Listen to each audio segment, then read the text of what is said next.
रामायण की एक कथा है। जब मेघनाथ को युद्ध के लिए शक्तियों की आवश्यकता होती है तो वो निकुंबला देवी के पास जाता है और यज्ञ करता है, और उस यज्ञ को हनुमान जी और उनके साथ आए हुए अन्य वानर सेनापतियों द्वारा नष्ट किया जाता है, तो वो यज्ञ पूरा नहीं कर पाता है। तो ऐसी मान्यता थी कि यदि उसने यज्ञ पूरा कर लिया होता तो उसको हराना नामुमकिन हो जाता। और विभीषण जी ने ये बात हनुमान जी को, रामचंद्र जी को बता दी थी कि मेघनाथ एक यज्ञ करने वाला है और यदि वो यज्ञ सफल हो गया तो हमारा युद्ध जीतना मुश्किल हो जाएगा। तो पुराने जमाने में भी हर राजकुल की एक देवी हुआ करती थी। तो जो निकुंबला देवी थी वो रावण की अधिष्ठात्री देवी थी, और रावण जो था अपने भाइयों पुत्रों सहित उन देवी की आराधना किया जाता था। और यदि आप देखेंगे कि आसपास जितने भी रजवाड़े होते थे, राजा होते थे, उनकी भी एक कुलदेवी होती थी। तो कुलदेवी जो होती थी वो कबीलों में भी होती थी, राजाओं के यहाँ भी होती थी, महाराजाओं के यहाँ भी होती थी। और इनका हमारे जीवन से क्या संबंध था, हम देवियों की इतनी आराधना करते ही क्यों थी? इसके पीछे हम थोड़ा चलते हैं कि इसके पीछे रहस्य क्या है। कि हमारे भीतर जो शक्तियां होती हैं वो डॉर्मेंट फेज में होती हैं, ऐसा बोलते हैं कि वो सुसुप्त अवस्था में होती हैं। उन शक्तियों को जगाने के लिए हमें देवियों की आवश्यकता पड़ती है, क्योंकि जो शक्ति होती है वो देवी का प्रतीक या देवी शक्ति का प्रतीक है। तो हमें शक्तियों की आवश्यकता होती है, और खासकर जब हम युद्ध करने जाते हैं, लड़ाई करने जाते हैं, तो हमें विशिष्ट शक्तियों की आवश्यकता होती है। अब ये विशिष्ट शक्तियां कहाँ हैं? आपके ही शरीर में, आपके ही मन में कहाँ है? सोई हुई हैं। तो हम उसके लिए अनुष्ठान कर रहे हैं, यज्ञ कर रहे हैं, मंत्रों का उच्चारण कर रहे हैं, और फिर जो पर्यावरण में संघनित रूप से देवी शक्तियां हैं वो आपको सफलता प्राप्त करने के लिए वरदान देती। तो निकुंबला देवी प्रकट होती हैं, फिर उसमें से फिर यदि एक वो ठीक रहता तो रथ निकलता, कुछ हथियार निकलते, और ऐसी मान्यता होती कि अब उनको विजयशी प्राप्त हो जाए।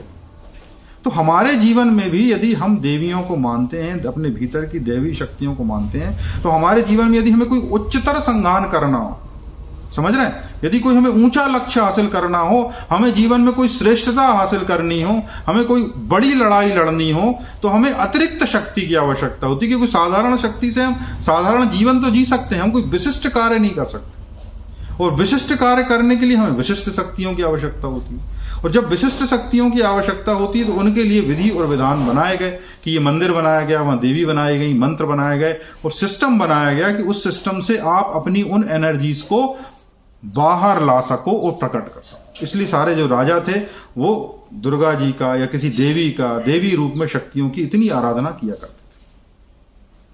तो हमारे जीवन में भी यदि हम उच्चतर लक्ष्य हासिल करना चाहते हैं, यदि हमें अपने जीवन को बेहतर ही बनाना है, तो अपनी ही शक्तियों को जागृत करना पड़ेगा। कहीं बाहर से तो आएंगी नहीं, आपके अंदर हैं लेकिन वेस्ट हो रही हैं। जैसे मान लीजिए कि आप चिंता कर रहे हो, रोज 2 घंटा चिंता में बिताते हो, तो क्या हुआ? 2 घंटे के लिए आपकी ऊर्जा वेस्ट हो गई। समझ गए? तो आपकी जो एनर्जी होती है वो वेस्ट होती है अपने ही जीवन में। तो यदि आपको अपने ही जीवन की शक्तियों की आवश्यकता है तो आपको इन वेस्ट होती एनर्जी को कन्वर्ट करना होगा, और इनको कन्वर्ट करने का बल आप में नहीं है, तो उसके लिए है साधनाएं। अब ये जो नवरात्रि बनाई गई, ये नवरात्रि 9 दिन की है, और इनमें ग्रहों की दशा ऐसी थी, ऐसी अलाइनमेंट था आपके माइंड, बॉडी और सोल का, कि आप इस समय पर बेहतर तरीके से इन शक्तियों की आराधना कर सकते थे। और यदि आप इन शक्तियों की बेहतर आराधना करते हो तो आपके भीतर ये शक्तियां ज्यादा रूपांतरित रूप में आ जाती हैं, और आपके अंदर धन, बल, यश और सरस्वती, इन सब की कृपा आपके ऊपर होने लगती है। तो यदि आप चाहते भी हो कि बहुत बड़े महत्वपूर्ण कार्य नहीं करने, केवल आपका डाइजेशन अच्छा रहे, आपके जीवन में आप अच्छे से बोल पाओ, आपके रिलेशनशिप्स अच्छी रहें, तब भी नवरात्रि जैसे त्योहारों का बहुत महत्व है। क्योंकि आपके भीतर जो शक्तियां होती हैं, जैसे मान लीजिए कि पेट है, तो पेट में भी शक्तियां काम करती है ना, वैगस नर्व सिस्टम। तो ये जो नर्वस सिस्टम काम करता है, इसी से तो डाइजेशन होता है, और डाइजेशन जो होता है उसमें एक शक्ति लगती है, देवी लगती है। तो हमारे जो भारतीय दर्शन है उनमें इन चीजों को देवी कहा गया। कि हम जो, जैसे मान लीजिए कि मल त्याग करते हैं, तो मल त्याग करने के लिए शक्ति की आवश्यकता होती है। बिना शक्ति के मल त्याग कर सकते हो?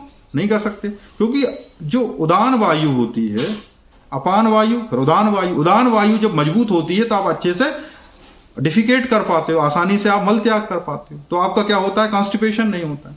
तो इवन फॉर कि यदि आपको अच्छे से शक्ति ना हो शरीर में तो आप मल त्याग भी नहीं कर सकते, फिर अच्छी शक्ति ना हो तो आपका भोजन भी नहीं पचने वाला है।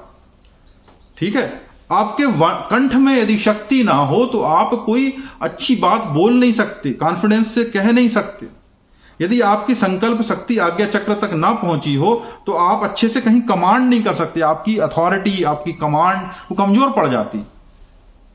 तो यदि आपको ये सब जीवन में संतुलन मिलाना, जैसे मान लीजिए कि आप चाहते हो कि आपका भोजन जो है वो ठीक से पचे, तो जठराग्नि जो होती है, जठराग्नि कही गई है आयुर्वेद में, जठराग्नि जो होती है वो मणिपुर चक्र से संतुलित होती है। और यदि एलोपैथी की माने तो वेगस नर्वस सिस्टम होता है, और पूरा का पूरा जो नर्वस सिस्टम होता है वो कहते हैं दूसरा दिमाग है, पेट में जो होता है दूसरा दिमाग।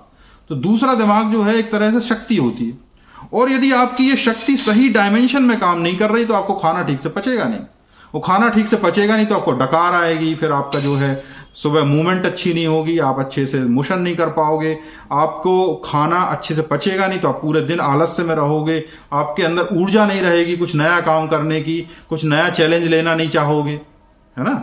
तो आपकी जो छोटी छोटी ऊर्जाएं होती हैं, वो छोटे छोटे जीवन में जो कार्य होते हैं, उन सब से मिलकर ही आप बने होते हो। और ये सब जब संतुलन में चलती हैं, ये सब जब सही डायमेंशन में चलती हैं, तो आप ऊंचे लक्ष्यों की ओर बढ़ते हो। तो नवरात्रि का उपयोग इन सब बातों को समझने के लिए करें, कुछ वक्त निकालें अपने लिए, जब ध्यान कर सकें, अपने चक्रों को हील कर सकें, अपनी ऊर्जाओं को बेहतर कर सकें और अपने जीवन में उठ सकें। तो पहले जमाने में तो राक्षसों की भी देवियां होती थी, मतलब जिनको हम डेविल कहते हैं, उनकी भी देवियां होती थी, वो भी साधना करते थे, वो भी आराधना करते थे, शक्तियां प्राप्त करते थे। हालांकि उन शक्तियों को दुरुपयोग करते थे तो नष्ट हो जाते थे।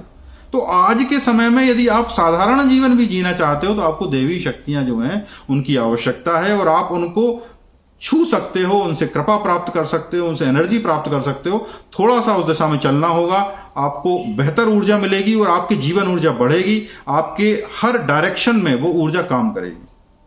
आप नवरात्रि का बेहतर से बेहतर प्रयोग करें। कोई प्रश्न हो तो पूछें। सुनने के लिए बहुत बहुत धन्यवाद। हरे कृष्णा।